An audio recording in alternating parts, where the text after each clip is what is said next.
1320. The Yuan dynasty is in trouble. In the last 26 years, the successors of Kublai Khan, the dynasty's founder, have struggled to find balance between the traditional Mongol way of ruling, widely endorsed by the princes of the steppe, and the Confucian philosophy promoted by the Han Chinese elites. As a result, the Yuan dynasty now faces great financial difficulties and is torn by factional struggles. With the passing of the very Confucian Ayurbarvar, Emperor Renzong of Yuan, an occasion for the pro-Mongol faction to reclaim power has come. Will the Yuan dynasty be restored to its glory days? With the Yuan dynasty's throne empty, 3 Mongol princes eyed the capital city, Khanbalik, or Dadu. The eldest, Khosle, also known as Khüslen or Kusala, was a nephew of the late Emperor Ayurbarvad, son of his brother and predecessor Khaisan. An anti-Confucian Mongol traditionalist like his father, he had already tried to take the throne in late 1316 through a rebellion against Ayurbarvad in Shanxi province. As the revolt fell apart, he had fled the Yuan dynasty and found refuge in the Chagatai Khanate. For the time being, he would therefore have to wait. Nonetheless, his younger brother, Tov Tomor, also aimed to sit on the throne. However, immediately after Ayurbarvad's death, Tov Tomor was banished to Hainan Island to ensure that the third contender, the Crown Prince Shadbal, could smoothly ascend the throne and succeed his father. Tov Tomor would nonetheless play a pivotal role a few years later. With no more obstacles in his way, the 18-year-old Crown Prince was enthroned on the 19th of April 1320 and would be recorded as Emperor Yingzong of Yuan and Gegen Khan. However, the young and inexperienced new emperor was initially overwhelmed by political intrigue. His grandmother, Grand Empress Dowager Taji, could easily reassert her power and strengthen her anti-Confucian faction.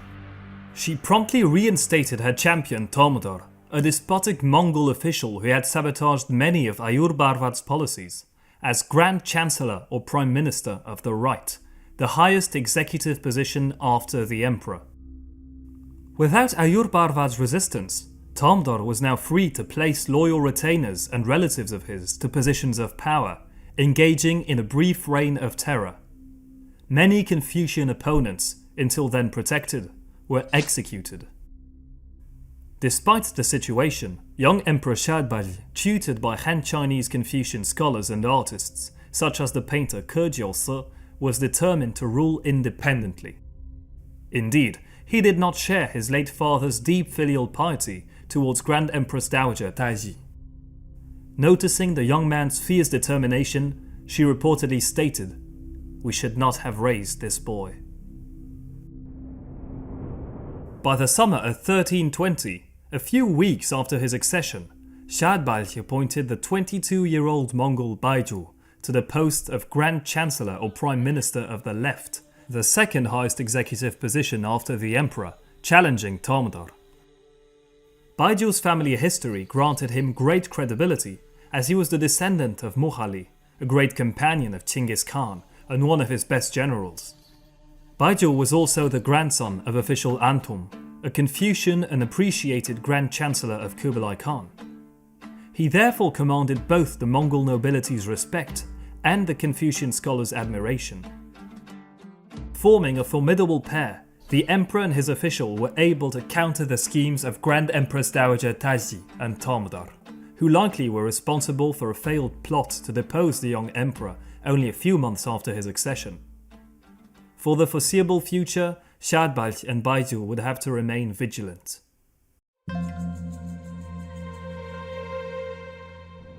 When Tomdor died of natural causes in October of 1322 and Grand Empress Dowager Taiji in November, the opposition faction they led crumbled and Emperor Shadbal and Baiju took full control of the court.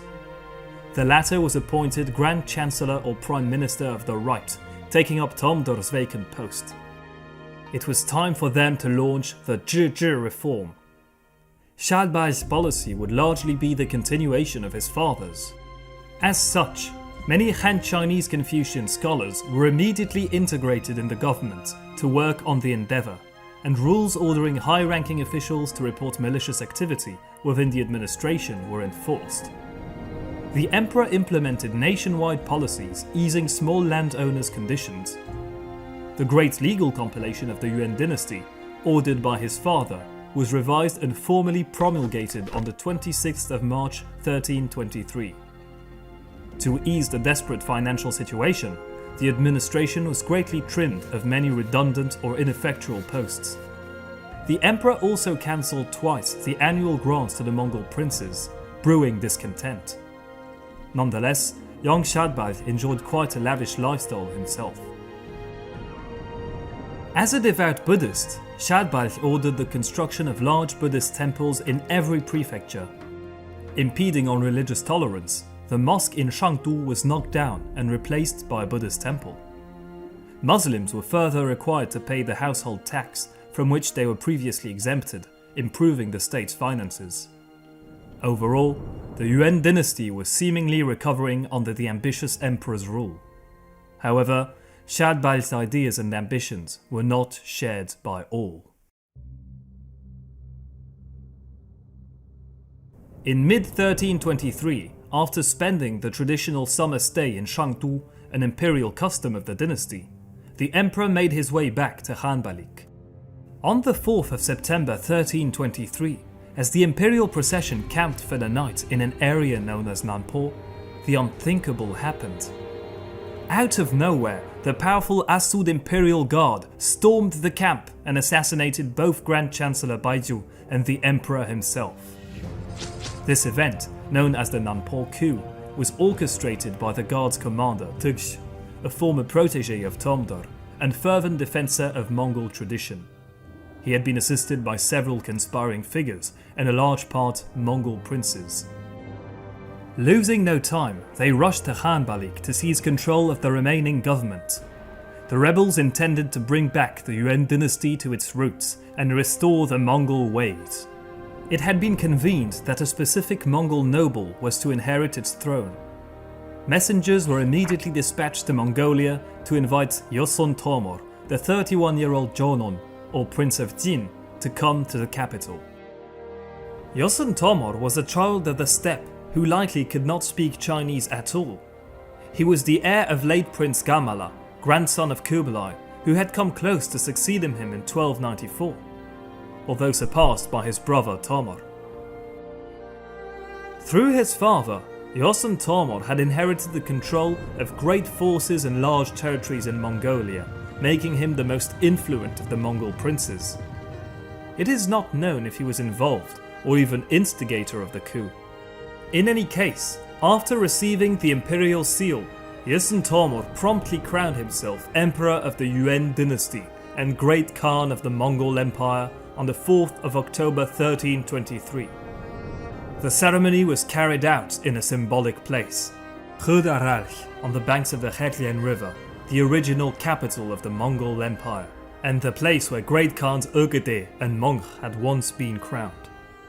He would have no temple name, being recorded as Emperor Taiding, his regnal era name.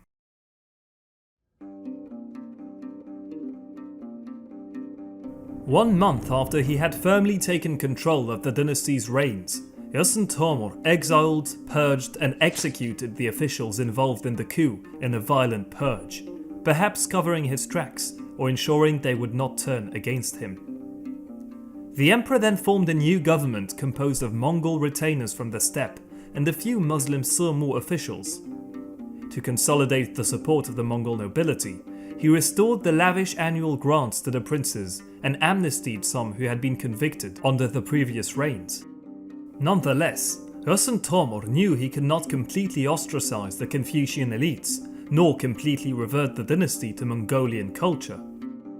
To gather their support, the emperor posthumously pardoned and restored the reputation of many Chinese officials that had been purged under Tomdor's brutal reign of terror. He further showed his goodwill to the Confucian officials by ordering sacrifices to be made at Chufu, the birthplace of Confucius, in the philosopher's honor. In addition, he refused suggestions to ban the imperial civil service examinations. Finally, the Mongol ruler regularly listened to Confucian scholars' lectures through translators, likely to better understand the Chinese ideology and way of ruling. Yosun Tomor, like his predecessors, was a devout Buddhist who patroned the construction of many temples. Konga Lodro Gyaltsen, the imperial preceptor, a paramount spiritual and political figure created by Kublai Khan, who advised the Yuan emperors on all Tibetan affairs, was instructed by Yosun Tomor to conduct the Tibetan initiation ceremony for him and several members of the imperial family several times within the imperial palace. The emperor further gifted many Buddhist lamas with jade and gold seals, granting them great privileges throughout the empire. In time, complaints against these lamas were made more and more. Indeed, with the constant favours and protection of the imperial court, many of them had gradually turned bold and arrogant. They reportedly wreaked havoc in the Yuan provinces. In the worst cases, some were accused of expropriating people from their houses and even raping their wives. In a rather timid response, Yosun Tomor ordered the lamas to be confined to Tibet and Mongolia, preventing them from entering China proper without official permission.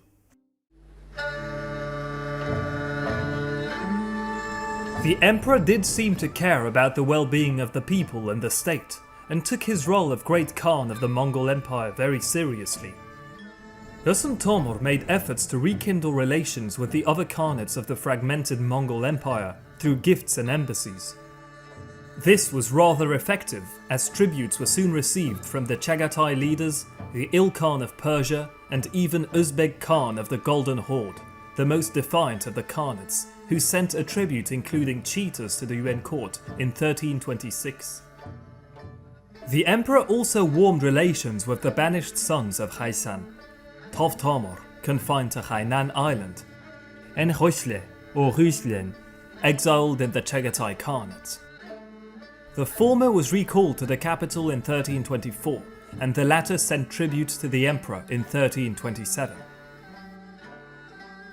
Interestingly, during his reign, Yosun Tomor would receive the visit of the Franciscan missionary and adventurer Odoric of Pordenone, who arrived at Hanbalik in 1324 after a long journey from Italy.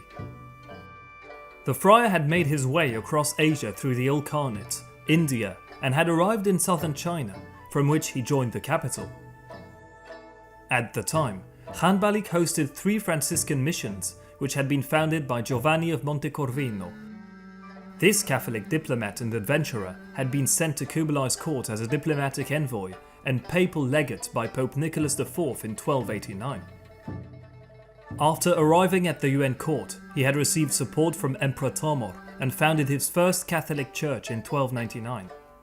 Across the years, he had converted thousands of Chinese, Mongols and Uyghurs to Catholicism, and was consecrated Archbishop of Hanbalik in 1308.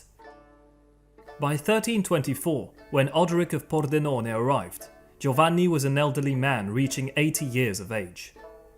Odoric certainly remained in one of the 3 missions founded by him, and likely exchanged with him frequently. He however also met Yosun Tomor, as he was invited to the emperor's personal quarters, where he described the etiquette of the Yuan imperial court.